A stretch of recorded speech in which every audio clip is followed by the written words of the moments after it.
There are certain movements for ankylosing spondylitis that I just don't want to do. They're going to be a lot more challenging than others. For me, certain areas of my body are a lot tighter than others, so doing these movements can be really uncomfortable, sometimes painful. So what I've tried to do over the years is figure out the best approach where I do these movements where it can help me feel a little better, but I do them in a way where it's not too uncomfortable and I can build it up over time. I want to show you a couple of these movements, positions that are really challenging for me, and I want to hear from you guys. What positions, what movements are really challenging for you, but you know you need to do them, you need to work on them for ankylosing spondylitis. So the first one for me is this thoracic rotation, because I get really tight in that back and the side of the back. So rotating through that chest, upper back, squeezing the upper back, and really feeling a great stretch through here.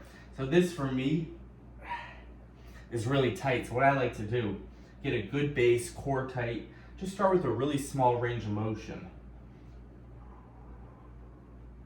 Really focus in on these muscles. Really the slightest stretch. And over time, maybe it opens up more and more.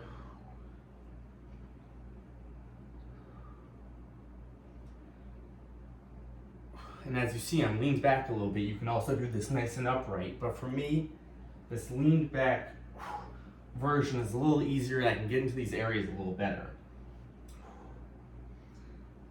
So number one is that thoracic rotation. For me, it can be very challenging. I like using a wall a lot for a little more support to rotate. But there, I like to really start with a reduced range of motion, get the body going, circulation, then increase the range of motion. Number two, and this is kind of my number one position, most uncomfortable position that I've had to work on over the years. One of the first things that was said to me is, you really need to lay on your stomach a lot because of my tightness in my thoracic spine. So, just laying on my stomach like this, I feel a ton of knots, a ton of tension in my low back. So what I like to do, I like to really start by engaging the core. Glutes are squeezed, abs are tight.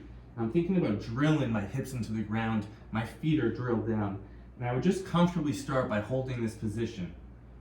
So not too much arch in the low back here, but just comfortably here and focused on shoulder blades squeezed together, tension in the core. And this in the beginning was so uncomfortable for me, I would have to get out of it because I would get knots in the low back and the mid back, and it would really kind of add more pain to the equation, which I wanted to get rid of. So what I really tried to do is a couple seconds, and then just kind of relax and get out of the position. So I would work it really slow, couple seconds, relax, and then over time, it became easier and easier, and then I would slowly increase my range of motion just to get that gentle stretch in the posture, shoulder blade squeeze down and back, a little stretch in the low back. But some folks have a really hard time tolerating that arch in the low back, that extension, so I would really start it until you feel much better, just in this position, even starting with your head down. I would work that for a long period of time before you kind of graduate to that next step. And then over time, maybe you're able to do stuff like this, but for me, this just still is too uncomfortable, it's too much of an arch. So over time, I'm more focused on this first position, laying on my stomach, core tight, and over time I would work some reaches for that upper back.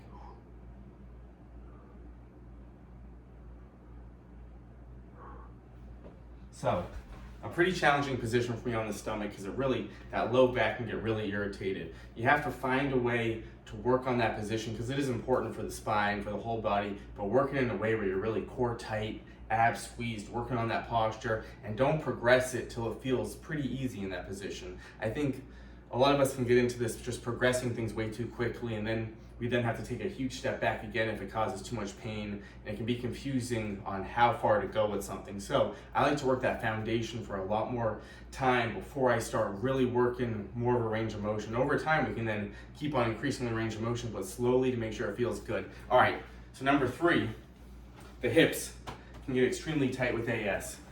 The seated stretch, nice upright posture, and some folks might feel this in the back of the hip right away. We're trying to keep that spine nice and tight. It's a tough position to be in. So what I like to do is, again, with that reduced range of motion, abs tight, nice and upright, I would just gently lean forward till I feel a stretch, couple seconds, but then I would ease off of it.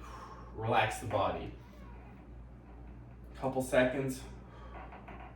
So you're not working that painful stretch where it's just really right in there. Over time, you can work into that where you can find that perfect range of motion and hold it. But in the beginning, we're rocking, tension, relax. And some of you, it might be real tight where you're really having trouble crossing that leg. So with that, you would just start nice and upright, cross the leg, work on this position, and then reset. So instead of holding that long stretch at first, work that comfortable range of motion, tension through the hip, flat back, couple seconds. This is another one that this area can get so tight where you just don't really want to stretch it, right? But I started to want to stretch things once I felt a little better from those certain stretches. So over time, I started doing these things more and more, and I realized these are the areas I really need to work on. So how can I do this in a way that makes sense, a sustainable way where I'm going to want to do it instead of shying away from it? So reducing the range of motion, maybe doing some other things before these to get the blood flowing, to get the circulation going. So maybe going for a walk and then doing the stretches can really help feel a little better. And sometimes AS can be bizarre. You can focus on other areas in the body and it can help some of these other areas. So maybe I did a different warm up without these things. It could really help me open up, and then I get into these things and make it a little easier. So over the years, I've tried to find ways to make it easier on yourself to get moving. It's going to be challenging. It's going to be uncomfortable. There's going to be some pain with certain things, but over time, we want to find that perfect approach to keep going where it's reduce the pain, reduce that discomfort, but find ways to keep moving. So all these small tips is what's helped me reduce the range of motion, kind of get out of the stretch a little bit, take your time with it, because with AS, as we see, the more time we put in, things tend to open up, put a little time behind it. So find that comfortable range of motion. Let me know, what are the hardest areas for you that you have to work on? They've helped you in the past, but they're a lot more challenging than others. Let me know in the comments. See you next time.